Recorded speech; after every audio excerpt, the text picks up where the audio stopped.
Welcome to episode 147 of Soccer Over Gotham Racing into the Playoffs edition. So, we have a great show, and on this episode, well, first, for the third time in 3 seasons, Gotham FC is in the playoffs. Amazing game we get to cover in this one. Incredible. We'll cover that as well. But we have a ton of like small news on the podcast. I mean, just from retirements to music careers to there's a bunch of little things. Buckle up for that one. Then we'll do a deep dive into the game against Racing, which was both amazing and frustrating at the same time. And did Gotham miss out on a home playoff game with the result we got? We'll talk about it. We will preview a sold out match on decision day away at North Carolina, which should be amazing. Then the guest for this show is Laura Petro. She is the VP of Fan Engagement and Brand for Gotham FC. I can't wait to talk to her about so many different things from the Blueprint program and how audacious that is. I want to talk about Philly. What's the deal with Philly? And then a whole bunch of other things. So it should be a lot of fun. The second half of the episode would be that. But first, Noella, good to talk to you again. Good to have you on the podcast. Good to be back, especially with exciting news for Gotham. Yeah, so what's going on with you? Nothing much. I'm excited for Halloween next week. Should be fun. Obviously excited for the playoffs for Gotham. So it's overall good vibes.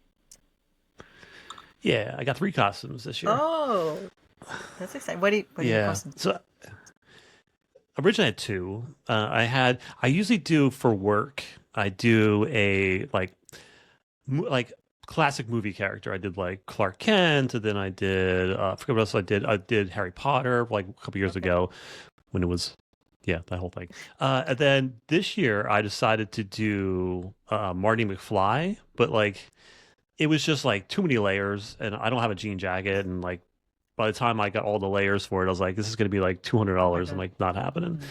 So I decided to go as Ferris Bueller because I thought that was fun. I remember that movie.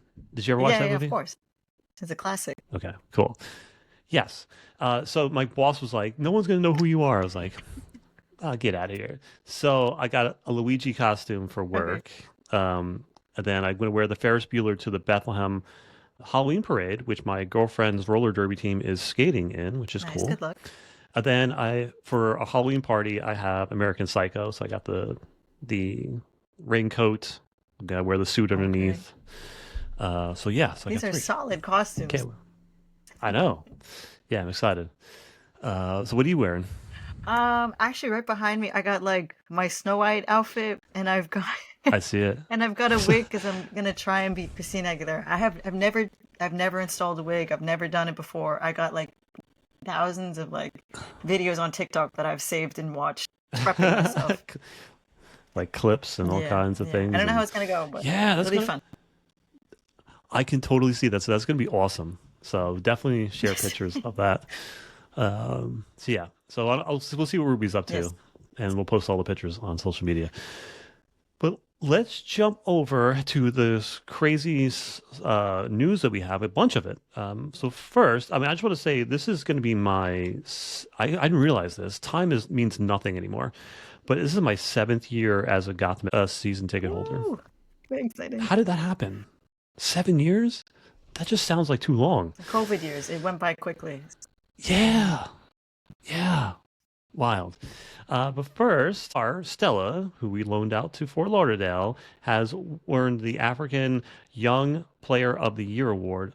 Amazing. Congrats to her. She's a good one. She's going to be great in the future. It's a good player to invest in. Any thoughts on her? It's exciting. It was a little bit disappointing that she didn't really get a lot of time here with Gotham just yet. But being loaned out, obviously down to Florida, is good experience for her. And I'm glad that the Ghanaian and the CAF organization has recognized her as a top player, which she obviously is. Absolutely. And another thing about that is interesting. I forgot about this coach, but Kim Lars Bjorkegren, the old racing coach who didn't quite get it going there before Beverly Yaz, is coaching over, I think, the national team over there. So he won Women's Coach of the Year. So good for him. Good for him.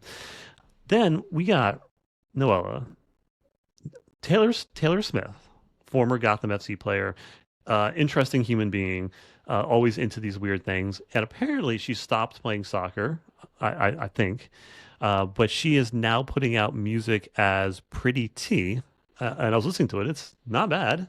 I think you guys should check it out. I mean, it's something new and interesting. Did you even know anything about this? I found out about this last week. No, I had no idea until you brought it up, and I was like, oh, I had no idea. I have to look into it. Obviously, miss her as a player, but if she's having fun, she's doing good Yeah, stuff.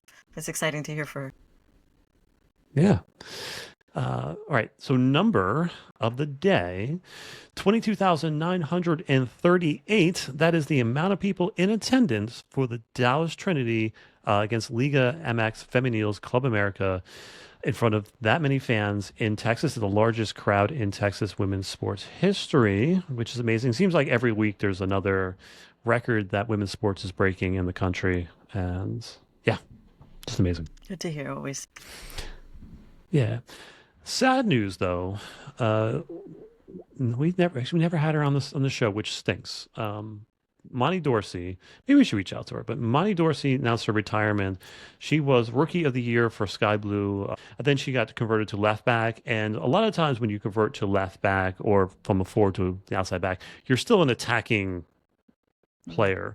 But I felt like Amani took the assignment seriously, and she became like one of the better 1v1 defenders on the outs as far as an outside back. And she took her defensive responsibilities very seriously, and she was an excellent player. Things obviously got in the way between injuries and other things, but we wish her the best. And she said that. She says, I move on to an incredible opportunity that I'm excited to share in the near future, but for now, it's time to reflect, reminisce, and fully embrace my last moments as a pro. This journey has been one of a lifetime. I can't wait for what the future holds, and I'm excited to bring you all on the ride. With all love, Imani. Just an amazing person and player. Yeah, it's honestly really sad to hear because obviously she was the fifth overall pick in 2018, and like you Mhm. noted, she's the NWSL Rookie of the Year in 2018, Mhm. and she had a great career with Gotham for multiple years, and then when she went up to Utah, the Achilles is always like a hard injury to pick up, and it's really difficult to Mhm. bounce back from. Uh, I was hoping that, well, I remember when the news came out that I was hoping that she would be able to. I know the recovery for that injury is particularly long. I was hoping that she'd be able Yeah. to navigate it. Um, Sometimes, unfortunately, life is the way it is, and I mean, we wish her the absolute best. She's a great player, a solid player, and like you said, became a solid defender um, after her bout with us. So really, really happy to see her um, continue to try and flip the page and start again. Yeah, she was one of those players that, like, in the background, was always working with the league and the PA, and trying to make the sport better. And she left the sport better than when she's also part of the Black Women's Players Collective, which was amazing, and it's still going. And everyone should donate to them. We do that every year. She did that with this, like they do a mini pitch initiative where they build mini pitches in like impoverished areas around the country just to give them access to a small sports field, which is amazing. She was an advocate for LGBTQ plus and transgender athletes. Just she received the Social Impact Award from the U.S. Soccer for her work in 2021. Just again, just an amazing person all around. We should definitely reach out to her and see if we can get her on the podcast to talk about her career. But yeah, then U.S. Soccer announced that Mexico, Costa Rica, and Jamaica have joined the uncontested bid for the 2031 Women's World Cup to deliver the largest FIFA Women's World Cup in history. So more on that as we go. But are you excited to bring the Women's World Cup home? Yes, yes, it's right around the corner, right? Like 2026 is already, I mean, we're almost done with the year. 2026 comes by, and that's going to go by quickly. Yeah, 2027. And this is yeah, exciting because I think they're taking a note from the bid for this year for the Men's World Cup, right? Where they're looking to host games in various countries and bring tourism to all these great places. So it should be hopefully a good opportunity for Mexico, Costa Rica, and Jamaica. yeah. It's gonna be exciting. I'm not really that interested in the Men's World Cup. So It's fair. this is my Mhm. lane. So yeah, I'm excited about it. I can't wait. And hopefully we still have a country, and that the ticket prices are reasonable at that I time. don't. There's got to be I something don't done think. about it. I don't know. It's. There's a lot of problems with Ticketmaster. I know even just with the Ariana Yeah. Grande tickets, all tickets everywhere have been tough. Hmm. So Yeah.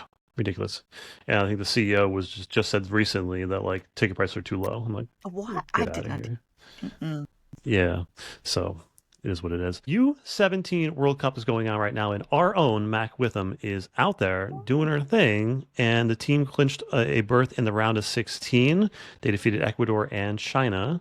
And their final group stage match, I mean, they're through, but they play their final group match against Norway on Friday, October 24th at 9 a.m. So check that out as well. Good for Mac, future star. Our fans, follow us on social media. This is where we do all of our game graphics, match polls, and we enlist all your fan opinions. We add them into the show from time to time. Find us there as well, and also find us on YouTube. We last time I checked, it's been a while, but we were at 99 subscribers. Come on, let's get over the 100. uh, but Noel, let's get some news. We have CONCACAF W Champions Cup updates. These are some things we talked about in the previous episode, but they're concrete now. But Gotham FC is set to meet Brazil's powerhouse Corinthians in the inaugural FIFA Women's Champions Cup. And this game will be played January 28th. Hopefully it's over there because it's going to be cold if it's over here. January 28th through February 1st. And the winner of that goes across the pond and plays most likely Arsenal for the big prize. And that is incredible, amazing. Can't wait. Your thoughts? It's going to be a great match. Corinthians always historically has had a great team, and they've been doing well Mhm. this past season. So it should be a great competition. And I don't want to look forward to just yet to that last game, but right now I think it's going to be the way Gotham has been playing, and we'll dive into it later. I'm sure about the match that just went by versus Racing. If they can convert their chances, then I think they have a really strong chance. This is the team that both Jace and Gabby played for at one point. So this is a strong team that always filled really, really good players. So it should be a good competition. Should be this should be at the beginning, like during their break there, but preseason here. So that's always tough playing a team in your preseason. And who knows what the team's gonna look like in the off season. So there's that. And going into 25-26. Gotham FC will officially face Club America for the rematch of last year's semifinals. And then Washington Spirit will play Pachuca on May 20th. And then, so it'll be probably both games on the same day. And then the winner plays in the final on May 23rd. There might be a third place game, but yeah. So what do you think about playing America again, and then possibly facing Washington Spirit again in the It was finals? a great game last year. I thought it was a lot of fun. I know Gotham got through and managed it well.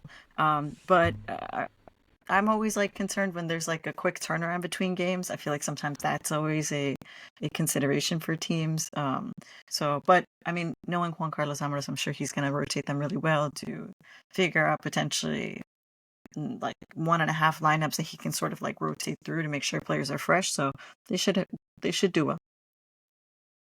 Yeah, indeed. And both the venues have not been decided yet, so we'll update you when we get those.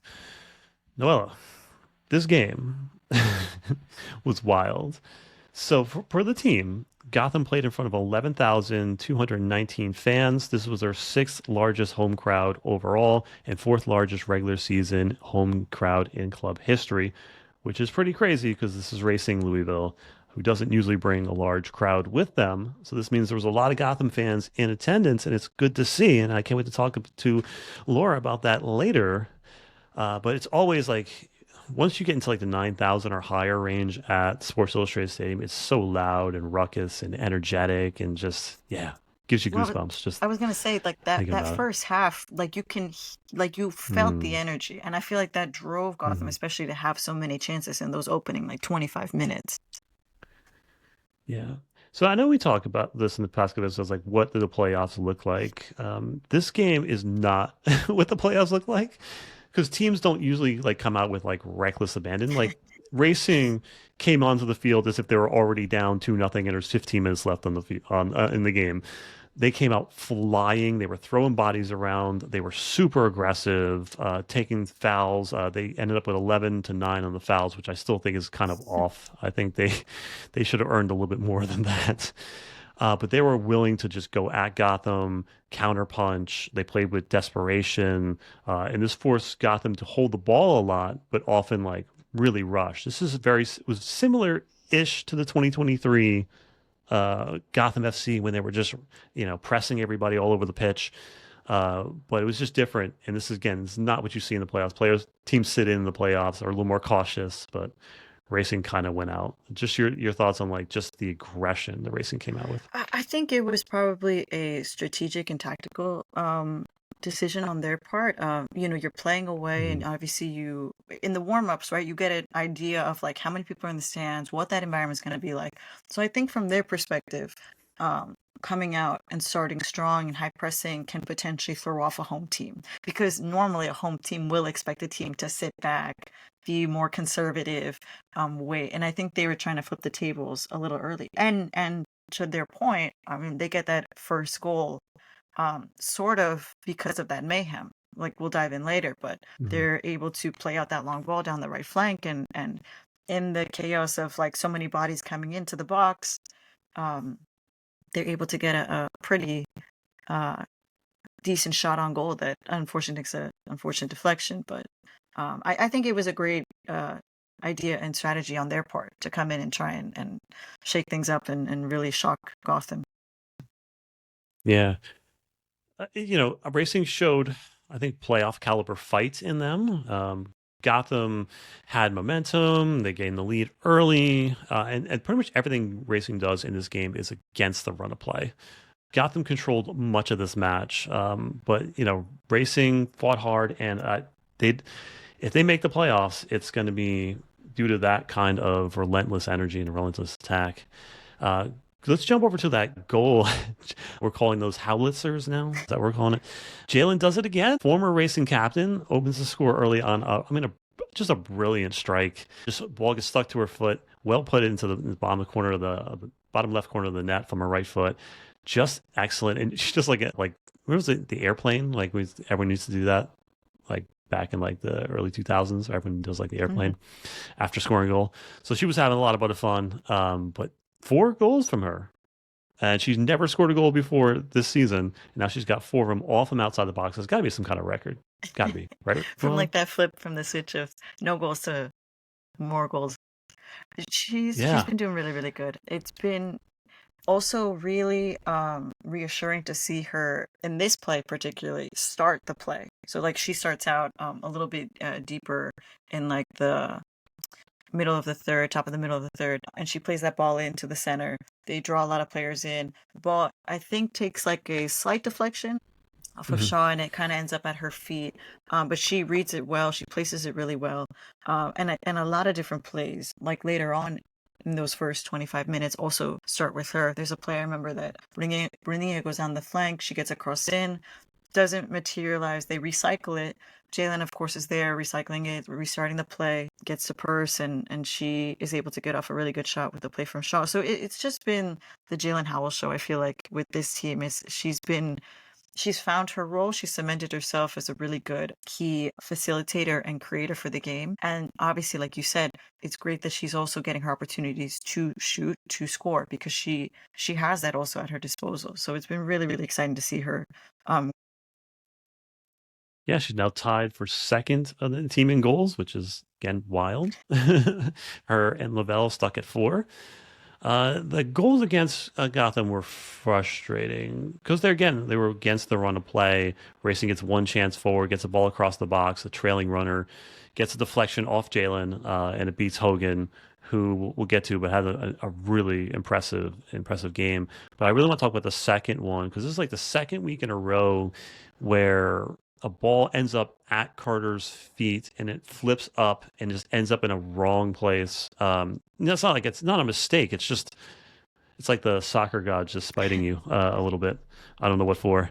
Um, but again, against the run of play, and Racing is up a goal, and it just felt like so deflating because Gotham was rolling. Gotham took Racing's best punch in the first half, and Racing was gassed in the second half. They had put their pedal to the metal in the first half, and then completely ran out of energy in the second half. And Gotham was just moving the ball around, getting chances, and just that goal just is so deflating. Yeah, and it's even more disappointing when you get opportunity like, and it's the same thing that we've talked about all the time. When you have really solid opportunities, and you hit the Mhm. post and you're getting chances in that first half, and like you said, we 100% took them to battle for that first half. And then when you come out in the second half and you feel more comfortable, and sometimes you kind of, because you are playing so well and you have good possession and you're dominating kind of the game, there are times where teams will just become more lax. And I think, unfortunately, like you said, it's not at any fault of Carter's intention, of course, but when you do give up a play or so, or you take your foot off the gas, these things can happen. And kudos to Racing because they took advantage of their opportunity. Yeah, absolutely. If you look at the momentum charts, it's like all Gotham and it's just in a Hmm. goal. It's like, okay, it's just crazy. Gotham ended up with 1.4 expected goals. They dominated with 17 shots. They were forward. They were doing good things. Stengel missed on two opportunities that were pretty golden. That was a bit frustrating. She Stengel like hits. It's like a hit or miss. Like if she hits, she hits, and if she misses, she Yeah. misses. But yeah, obviously without a stare in the lineup, what else? What more can you do? Um, but yeah, but let's get to the I guess the hero of the match, Rose Lavelle. First, there's a hilarious like opening to this goal. First, Gotham shifts to like sort of a three back with like Sonnet, Freeman, and Carter in the back, and Howell fills in as like the fourth center back, and Duran comes on for Bruninia, I believe. Is that what was Bruninia or Carter? One of those two. And you're immediately thinking, okay, going back to four back. But you notice she's up at attacking midfield, and I'm like, what is this? Like, I'm just expecting Gotham to be like, okay, we're going to throw balls into the Hmm. box and see if Duran can get on the end of them. But Duran gets the ball at the top of the box. She finds a ball, and she immediately has no idea what she's doing with the ball. She looks up, she's looking right, she's looking left. She's like, do I pass it? Do I shoot it? What am I supposed to be doing here? And she cuts right, she cuts left, and then eventually Taylor Flint takes out her Hmm. legs in a really stupid foul right there at the edge of the box. You just do not take at that time. That's the last place you want to take a foul. So there's that. But as soon as Duran gets up, two players, I think it was Sonnet and possibly even Rose Lavelle, like came up to her, was like trying to tell her like, what to do because she had like no Oh. clue what she was doing there. Um, but it was interesting seeing her up top as a different wrinkle for this team. Then, I mean, we talk about it all the time, but like, you say things like, oh, like you can't hit a ball better than that, but like you can't kick a ball better than Roosevelt put it over the top, over the wall. And this is part of the wall where Taylor Flint is in, who's like 7'5". So over her, underneath. I mean, what a strike! One step run up, just absolutely incredible. What do you make of that whole? The crowd was absolutely electric. No, I mean, there's no better way to finish out a game. Like, you're at the tail end of the game, you're Hmm. thinking, oh my God, I can't believe we let this one go away. You're in front of your home crowd. This game obviously really important for playoff intentions. And for her to strike a stunner like that is incredible. Like, very, very exciting. I wish I would have been in the stadium to feel that energy because I'm sure it must have been crazy. Yeah, I think it's the first free kick goal we've had all season, I believe, if it's in the regular season. But yeah, incredible. This is why, like, if you maybe we should do this when we got a break. But like, if there is one player that is the most important to Gotham going into the playoffs, it is Rose Lavelle because nobody on Gotham is doing what she does. Nobody's hitting that shot but her, maybe Sarah, maybe. Um, but she changes the game, and you know that you always have a chance when she's on the field. She can make magic Absolutely. happen. Uh, and also, I just want to point out this was a goalkeeper showcase, right? I think both Bloomer and Hogan had brilliant saves that were both up for save of the week. Bloomer's save against Rose, where she pushes the ball against the crossbar, was an awesome, amazing save. Then Hogan only made, I think she only had like the one save, but it was a that ball had movements. It was deflected. She was able to she's got really strong hands and push the ball over the top of the bar. But just she commanded her space. I thought she really, really, really showed well. She looked good in the last game, but I think this one she felt really confident. Yeah, it's been exciting to see her feel more comfortable and getting more time on the field. And for us, obviously, it was unfortunate Bloomer had such a good game. But kudos to Hmm. her with 7 shots on target. She handled them well. So very, very good work from both keepers. Yeah. Expected goals, Gotham had 1.65 in total. Then Roosevelt had 0.40, so the highest of the bunch. Howell at 0.38 and Midge Purse at 0.35. Our offense runs through those three players. As we saw with the Seattle game, where they just basically try to keep Gotham off the right side of the pitch. The right side of the pitch is where we do our damage. Lavelle and Midge Purse just cutting in from there, and we really don't have a left-sided attack, so it's pretty much there. And Racing on the other side, Weber's goal was 0.34, and Borges had a 0.19, and Taylor Fint 0.18. Gotham controlled this match for the most part. We're not giving up opportunities, and just just frustrating how those goals again ended up. Just any your overall takeaways from this match. Uh, Overall, obviously, it was a strong performance from the team. Not the result, obviously, that anyone would have wanted, but Hmm. it does the job. It secures their playoff berth, and for the team, I think, as we've done in like previous years, right? It's regardless of if we play home or away. I think the team has always performed, and actually, weirdly enough, we do well away, like when we're away from home too. So maybe it works out in our favor. I don't know, but as long as they get that playoff berth, I think from there you make do with what you have. It's a bit disappointing in the way that, for the most part, Gotham is a tremendous defensive team.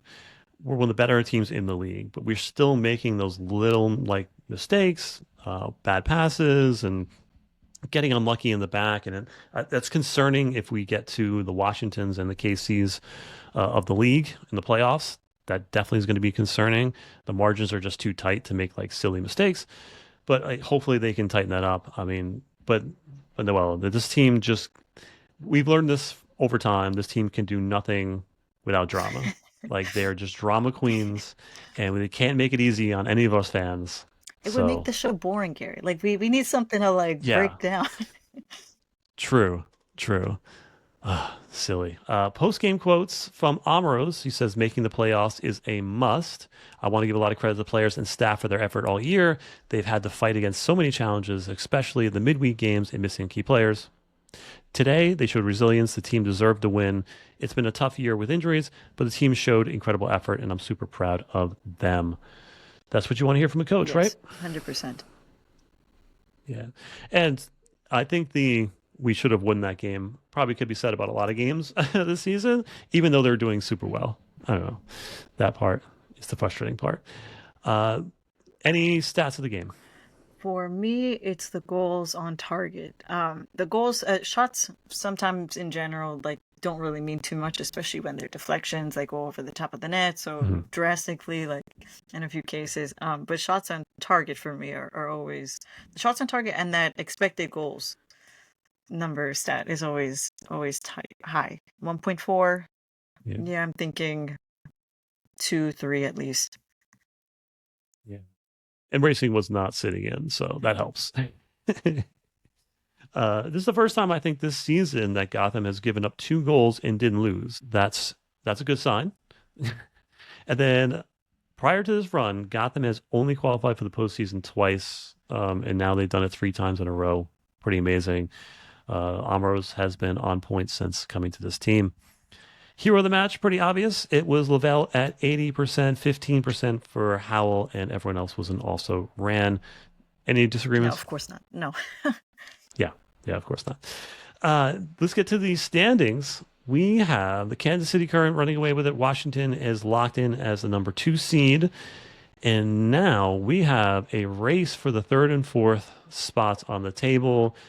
Gotham is in a, let's see, we are 3 points from 3rd place. We could jump as high as 3rd if everyone else crashes out. which is not Mm-mm. likely.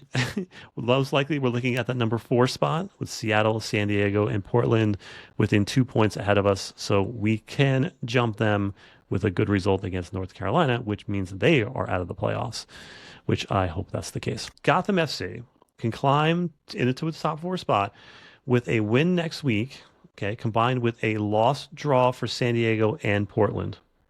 Since Reign and Pride play each other, as long as Gotham picks up 3 points, they are guaranteed to leapfrog one of them on goal differential.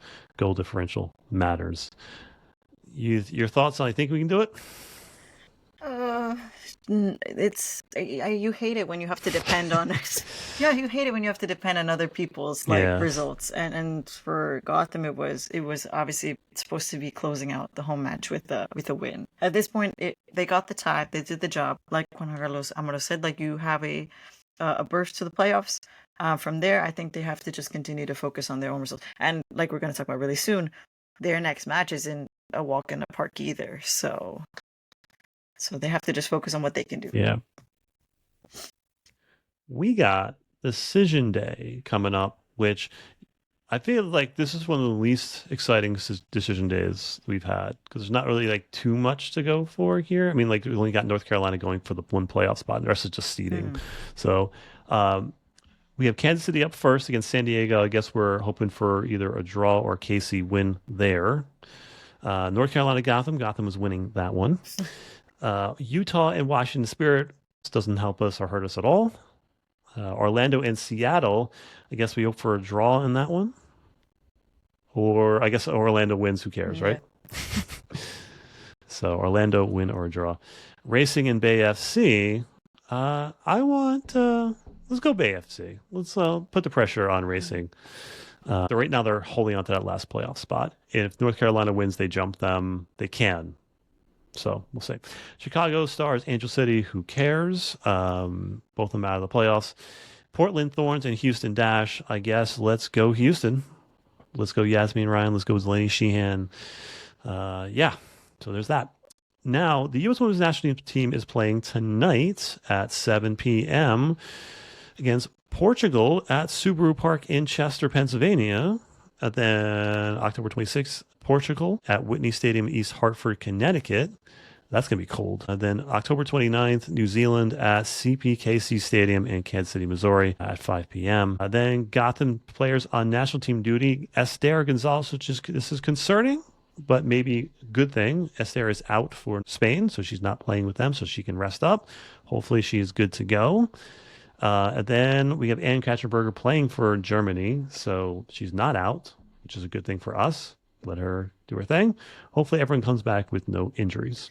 Biggest thing always. Yeah, especially with this Aaron Berger still kind of dealing with their injuries and I mean, and it's interesting too. So this when they named their roster for 25 Euros, I guess they're counting that Berger's going to be okay by then, or Yeah, I okay. assume. So good news, I guess. Yeah. Yeah. Now, our next opponent, 2 weeks from now, we get a little bit of a break. It's a battle between basically 2 games in a row. We're playing a team fighting for their playoff lives, and then Gotham playing for playoff seeding. The North Carolina Courage, 5 p.m. on decision day, ESPN, ESPN Deportes, and ESPN on ESPN Plus streaming. It's going to be a must watch. Absolutely. North Carolina is bringing the crowd. They are saying the game is sold out, 9,000 tickets at their stadium. So it's going to be loud. It's going to be a very hostile environment. This is what playoffs look like. So this is going to be a good test for Gotham going into the playoffs. Your thoughts on this matchup and how Gotham can exploit North Carolina? It's going to be tough, especially when a team is like pushed back into the wall and they have nowhere else to go. Like, they're gonna really claw their way through the games. I would say personally, continuing to do what has been working for the team, which is overloading those the width, and hopefully I'm hoping that Bruninha continues to do well, get a lot of options. Because I think as it was showed in the last recent game, right? It's when you have players that I like the way she works with Purse in terms of like sometimes when she goes up, Purse is then able to make her runs from the back coming in, and she was able to get a lot of options and opportunities doing that because it's hard to mark her when you're making runs into the box. And so I'm hoping that they're able to continue to do well. What North Carolina wants to do is hold the ball for as long as possible. And when you're in a game playing for your playoff lives, that doesn't always work out for you. So they're going to need to push forward. They're going to have to play the way they don't really want to play. So that should expose them, as you said, on the flanks. And everything runs through Gotham's right side. So hopefully a lot of space for Midge, for Rose, for Bernina to get up on in the attack. And then we just want to force kept the courage into playing long balls. That's what we want. With Howell sitting back there, I definitely want them to press forward and not hold the ball as much as they want to. And if they do, let's turn them over by their goal and let's go right to goal. What are manifestations for this match? I kind of want to see Jaden Shaw on the score sheet. I wanted to. I think she'd had a solid game. She combined really, really well with her wingers. So I'm hoping that she can get on the score sheet in this game. Yeah, against her old team. Yeah, I'm sure she would feel really good about that. She would love to do that. I'm throwing a curveball out there. I want Ella Stevens back in the 18. I think it's about darn time. Let's go for that.